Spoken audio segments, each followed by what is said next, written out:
Bucket லிஸ்ட்டாக இருக்கட்டும், நீங்கள் tour போகணும், இல்லை அந்த ட்ராவல் பிளான்ஸ், இல்லை உங்கள் ஃப்யூச்சர் வெர்ஷன் எப்படி இருக்கணும், இல்லை உங்கள் ட்ரீம் வெர்ஷன் எப்படி இருக்கணும், உங்களுக்கு இருக்க டேலண்ட் என்ன, உங்கள் ஹாபிஸ் என்ன, உங்களுக்கு எது ரொம்ப பிடிச்சது, எது பிடிக்காதது எல்லாத்தையும் லிஸ்ட் டவுன் பண்ணுங்கள். இல்லை இப்போ இது வாங்கி சாப்பிடணும்னு தோணுதா, அந்த விஷயத்தெல்லாம் கூட எழுதுங்க.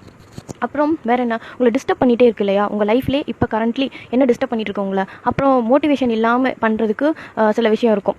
நீங்கள் வந்து செல்ஃப் மோட்டிவேட்டடாகவே இருக்க மாட்டீங்க, ரொம்ப டவுனாக ஃபீல் பண்ணுறீங்கன்னா எனக்கு அந்த டவுனாக இருக்குது அப்படின்னு அப்படியே எழுதுங்க, பிளண்ட்டாக எழுதுங்க. அது வந்து ரீசன்லாம் தேடணும்னு அவசியம் கிடையாது. ஜஸ்ட் அப்படியே உங்களுக்கு என்னென்ன தோணுதோ அந்த எமோஷன்ஸோ அந்த ஃபீலிங்ஸோ அப்படியே பேப்பரில் கொண்டு வந்துருங்க.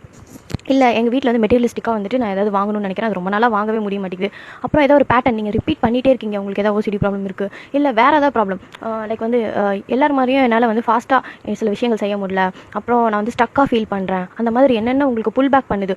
நீங்கள் வந்து ஒரு ரூட் எடுத்திருக்கீங்க, இதில் போகணும், இதுதான் என்னோட கோல்ஸ், இதை நான் அச்சீவ் பண்ணணும் அப்படின்னு சொல்லி ஒரு டார்கெட் ஃபிக்ஸ் பண்ணியிருக்கீங்க. ஆனால் அதை ஃபிக்ஸ் பண்ணுறதுக்கு முன்னாடி எனக்கு நிறையா செட் பேக் இருக்குது, நான் வந்து ஹோல்ட் பண்ணிடுறேன், என்னை யாரும் ஹோல்ட் பண்ணி வச்சிருக்க மாதிரி இருக்குது. அந்த பர்சன் உங்கள் லைஃப்பில் என்ன ரோல் ப்ளே பண்ணுறாங்க, இவங்களால உங்களுக்கு எதாவது கஷ்டமா, இவங்க என்னென்ன டிஸ்டர்பன்ஸ் கொடுக்குறாங்க. ஸோ அந்த மாதிரி உங்கள் மைண்டில் வந்துட்டு அங்கங்கே நிறைய விஷயம் ஸ்டோர் ஆகிருக்கும். ஆனால் நீங்கள் அதை வந்துட்டு இக்னோர் பண்ணிகிட்டே இருந்திருப்பீங்க. ஸோ அதை எல்லாத்தையும் எழுதுங்க. இப்போது ஒரு டைம் எடுத்துகிட்டு ஒரு 10 minutes 15 minutesக்குள்ளே எல்லாத்தையும் எழுத முடியாது.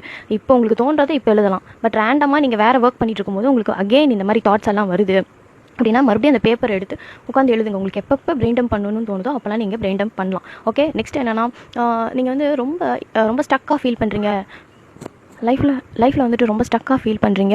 ஆல்சோ உங்களால் வந்து எதையுமே வந்து ப்ராசஸ் பண்ண முடியும். சடனாக வந்து நமக்கு மோட்டிவேஷன் இருக்காது, அப்புறம் அந்த ப்ரொடக்டிவிட்டி வந்து இருக்காது. நம்ம என்ன ஆகிடுவோம், அப்படியே ஸ்டாக்னெண்ட் ஆகிடும். நம்மளோட ஒர்க்காக இருக்கட்டும், எல்லாமே நம்ம எனர்ஜி, நம்மக்கிட்ட என்ன தான் நம்ம நல்லா சாப்பிட்ருப்போம், நம்ம ஹெல்த் நல்லாயிருக்கும், எல்லாமே நல்லா இருந்தாலும் நம்மளால் ஒர்க் பண்ணுறது முடியாது. அது ஏனே தெரியாது. ஸோ அது ஏன்னு கண்டுபிடிக்கிறதுக்கு இதுதான் ஒரு பேஸ்மெண்ட். நீங்கள் இந்த பிரெயின் டம்ப் பண்ணும்போதே இதுலேருந்து நம்ம நிறைய விஷயம் தெரிஞ்சுக்கலாம். ஓகே, இதுதான் வந்து என்னோட மோட்டிவேஷனை தடுக்குது, என்னோட செல்ஃப் இம்ப்ரூவ்மெண்ட்டை தடுக்குது. இது மூலிமா நீங்கள் நிறைய விஷயம் வந்து இம்ப்ரூவைஸ் பண்ணிக்க முடியும். அப்படின்னா உங்கள் செல்ஃபாகவே உங்களை அனலைசேஷன் பண்ணுறதுக்கு இது ஹெல்ப்ஃபுல்லாக இருக்கும். ஆல்சோ உங்கள் கூட இருக்க ரிலேஷன்ஷிப்பை எப்படி வந்து நீங்கள் இன்னும் வந்து பெட்டர்மெண்ட் பண்ணிக்கலாம்.